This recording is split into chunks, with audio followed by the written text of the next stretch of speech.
क्या करते हैं, डेली का वेदर नोट करते हैं। ये वेदर जब लगभग 25 साल तक, 25 से 30 साल तक हम लगातार नोट करते रहते हैं ना, तब हम बता पाते हैं कि अच्छा इस जगह पर ऐसा क्लाइमेट होता है, मतलब इस महीने में सर्दी पड़ेगी, आगे महीनों में गर्मी पड़ेगी। ये हमें कैसे पता लगता है, जब हमने कई सालों तक वेदर की कंडीशंस को डेली के डेली नोटिस किया, उसके बाद हमने उनका एवरेज निकाला, फिर हमें पता लगा कि अच्छा क्लाइमेट ऐसे चेंज होता है।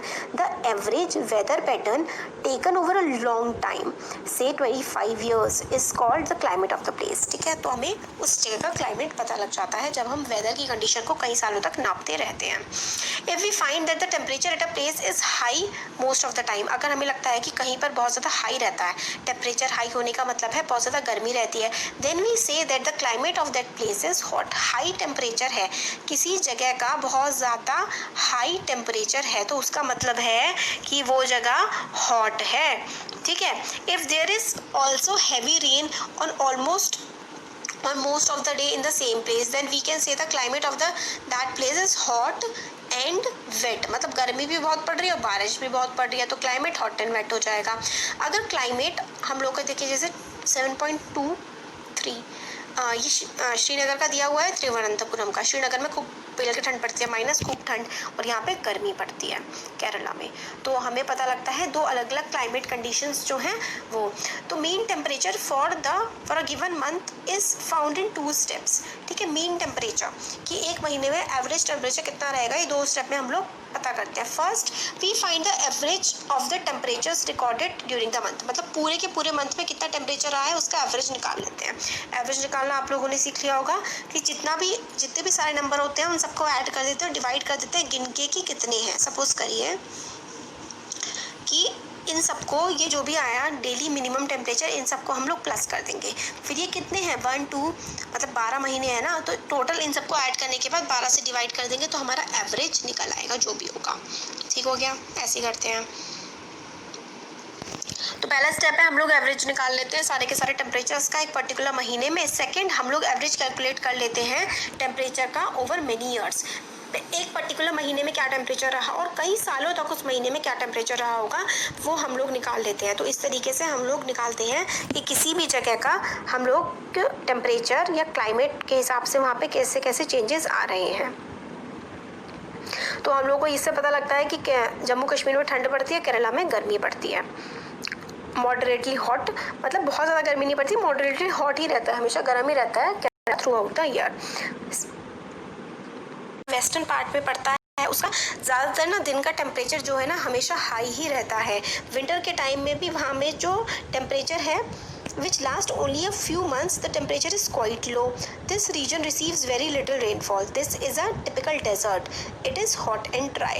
तो राजस्थान में काफ़ी ज़्यादा गर्मी पड़ती है और बारिश भी बहुत ज़्यादा कम होती है। गर्मी पड़ती है तो हॉट और बारिश बहुत ज़्यादा कम पड़ती है तो वो ड्राई है। ठीक है, तो हमारा राजस्थान का climate hot and dry type का है। नॉर्थ ईस्टर्न पार्ट जो है इंडिया का, उसमें काफ़ी ज़्यादा बारिश पड़ती है, इसलिए जो नॉर्थ ईस्ट है इंडिया का, तो वो काफ़ी वेट क्लाइमेट है। वहाँ पे गर्मी बहुत ज़्यादा नहीं है, ठंड बहुत ज़्यादा नहीं है, मगर वहाँ बारिश बहुत ज़्यादा है, तो इसलिए वहाँ का जो क्लाइमेट है वो वेट टाइप है। अब क्लाइमेट एंड अडेप्टेशन, क्लाइमेट मतलब हमारा जो मौसम किस रहा है और हम उसमें किस तरीके से रह पा रहे हैं, उसको हम लोग एडेप्टेशन कहते हैं। Climate has a profound effect on all living organisms, climate जो है उसका काफ़ी ज़्यादा असर पड़ता है सारे के सारे जितने भी जीव जंतु है, लिविंग ऑर्गेनिज्म है, उन पर। Animals are adapted to survive in the conditions in which they live, animals को ना आदत पड़ जाती है उन जगह पर रहने की जिन जगहों पर वो रह रहे होते हैं। एनिमल्स जो है बहुत ज़्यादा ठंडे एनवायरनमेंट में भी है, बहुत ज़्यादा क्लोज कोल्ड ठंडे गर्म एनवायरनमेंट में जो रह रहे होते हैं ना, तो उनके अलग अलग फीचर्स वो अपना अडॉप्ट कर लेते हैं। तो क्या उनके फीचर्स हैं, उनकी कैसी हैबिट्स हो जाती हैं, प्रोसेस ऑफ इवोल्यूशन से किस तरीके से वो सीख लेते हैं चीज़ों को, वो हम देखेंगे। चैप्टर 9 में हम लोग वेदर का इफेक्ट क्लाइमेट पर और मिट्टी पर देखेंगे। ठीक है, और एनिमल्स के बारे में भी हम स्टडी करेंगे कि एनिमल्स पे क्लाइमेट वेदर का क्या इफेक्ट पड़ता है। और you have read about adaptation of animals, animals किस तरीके से रहना सीख जाते हैं। 6th क्लास में हमने पढ़ा था कि एक पर्टिकुलर हैबिटाट में, हैबिटाट का मतलब होता है किस जगह पर एनिमल रह रहा होता है, उसको रहने की कैसे वहाँ पर आदत पड़ जाती है।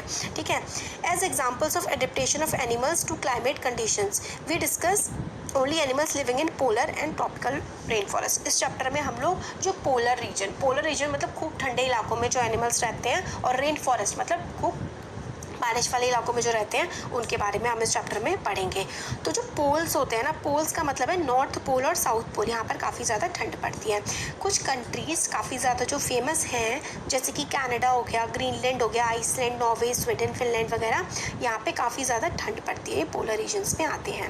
और कंट्रीज़ जो कि ट्रॉपिकल रेन फॉरेस्ट है, इंडिया भी एक एग्जाम्पल है, मलेशिया, इंडोनेशिया, ब्राज़ील, ये सारे ट्रॉपिकल रेन फॉरेस्ट के एग्जाम्पल हैं। अब हम लोग देखते हैं पोलर रीजन के क्या हाल चाल होते हैं। पोलर रीजन में काफ़ी ज़्यादा ठंड पड़ती है, ठीक है। तो polar region present and extreme climate, polar region extreme climate दिखाता है। एक्सट्रीम क्लाइमेट का मतलब है खूब ही ज़्यादा ठंड होती है। These regions are covered with snow and is very cold for most part of the year, काफ़ी बर्फ़ से ढके रहते हैं और ज़्यादातर साल के ज़्यादातर समय पर क्या रहते हैं, ये ठंडे ही रहते हैं।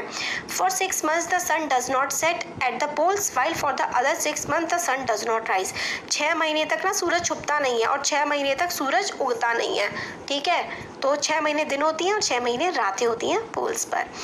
विंटर्स के टाइम, सर्दियों के टाइम पे temperature can be as low as -37 degree Celsius, मतलब सर्दियों के टाइम पर -37 डिग्री सेल्सियस तक भी टेम्परेचर चला जाता है। एनिमल्स जो कि वहाँ पे रहते हैं, इन कंडीशंस में उनको रहने की आदत हो गई होती है और इसी को हम लोग एडेप्टेशन कहते हैं। एग्जाम्पल के लिए पोलर बियर और पेंगुइन्स के बारे में हम पढ़ेंगे।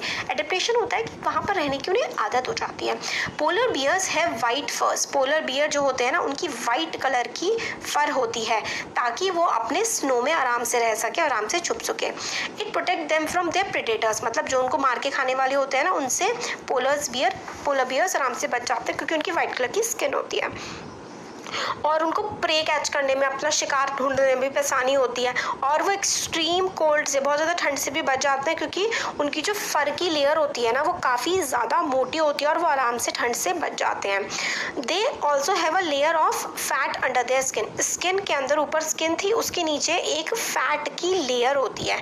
वो फैट की लेयर जो है ना, उनको क्या करती है, in fact they are so well insulated, इतनी ज़्यादा मतलब उनको ठंड से बचाने के लिए चीज़ होती है। अगर वो ज़्यादा चलते हैं ना तो ओवर हीट हो जाता है, मतलब उनको गर्मी लगने जाती है। इतने -37 डिग्री सेल्सियस में भी अगर पोलर बियर ज़्यादा चल लेगा ना तो उसको गर्मी लग जाएगी। सोचो, इतने ज़्यादा वो वेल इंसुलेटेड होते हैं। वेल इंसुलेटेड का मतलब है कि उनको ठंड ना लगे, इसका इंतज़ाम इतना गजब का होता है। Physical condition on warm days necessitate cooling, तो फिजिकल कंडीशन जैसे कि वहाँ पे जब थोड़ा वही 6 महीने दिन वाली कंडीशन आती है तो पोलर बियर्स जो है ना, वो स्विमिंग भी आराम से कर लेते हैं ताकि खुद को ठंडा रख सके। तो पोलर बियर्स काफ़ी अच्छे स्विमर्स भी होते हैं। उनके पॉज कहते हैं होते हैं, उनके जो पंजे होते हैं ना पैर वाले, वो काफ़ी ज़्यादा ऐसे करके चौड़े चौड़े होते हैं। एंड लार्ज, काफ़ी ज़्यादा वो लार्ज पॉज होते हैं उनके। ये देखिए पंजे ना काफ़ी लार्ज होते हैं। आप यहाँ से एडेप्टेशन वाला टेबल है ना, ये बना रखा है, इससे देख सकते हैं एडेप्टेशन ऑफ कि काफ़ी लार्ज फैट होती है इनकी स्किन की, आराम से आइस पे चल पाते हैं, पानी में तैर पाते हैं गर्मियों में, है ना। While swimming under water, it can close its nostril and can remain under water for long duration. जब वो पानी में जाता है तो अपनी नोस्ट्रिल, अपनी नाक को बंद कर लेते हैं आराम से, और इनकी सेंस ऑफ स्मेल काफ़ी ज़्यादा स्ट्रॉन्ग होती है और इसकी हेल्प से ही अपना खाना आराम से कैच कर लेते हैं। अब आता है पेंगुइन्स। ये जो है ना, यहाँ पर ये पूरा जो मैंने आपको पढ़ा दिया है, ये काफ़ी थिक लेयर होती है, अपना प्रे आराम से ढूंढ लेते हैं और फर होती है वाइट कलर की, तो अपने इसमें आइस में दिखते नहीं है, काफ़ी स्ट्रॉन्ग स्मेल होती है, तो अपना कैच कर लेते हैं प्रे। जो उनके पैर होते हैं काफ़ी ज़्यादा ऐसे करके होते हैं, तो तैर भी पाते हैं, चल भी पाते हैं। अंदर काफ़ी जो दूसरा एनिमल जो कि पोल्स पे रहता है वो है पेंगुइन। ये वाइट कलर के होते हैं। It also white and merges well with a white background, तो वाइट बैकग्राउंड के साथ आराम से मर्ज हो जाते हैं, घुल मिल के रह लेते हैं। इट ऑल्सो हैज़ अ काफ़ी थिक सी स्किन होती है, काफ़ी सारा फैट होता है इन पर भी, जो कोल्ड से इनको बचा लेता है। ठीक है, पेंगुइन से होते हैं, वाइट कलर के होते हैं, छुप जाते हैं, ब्लैक कलर के होते हैं, काफ़ी सुंदर से होते हैं। ये ना साउथ पोल में रहते हैं, साउथ पोल, जहाँ पे ह्यूमन हैबिटेशन बिल्कुल भी नहीं होती। अब आगे हम लोग देखते हैं लाइक पोलर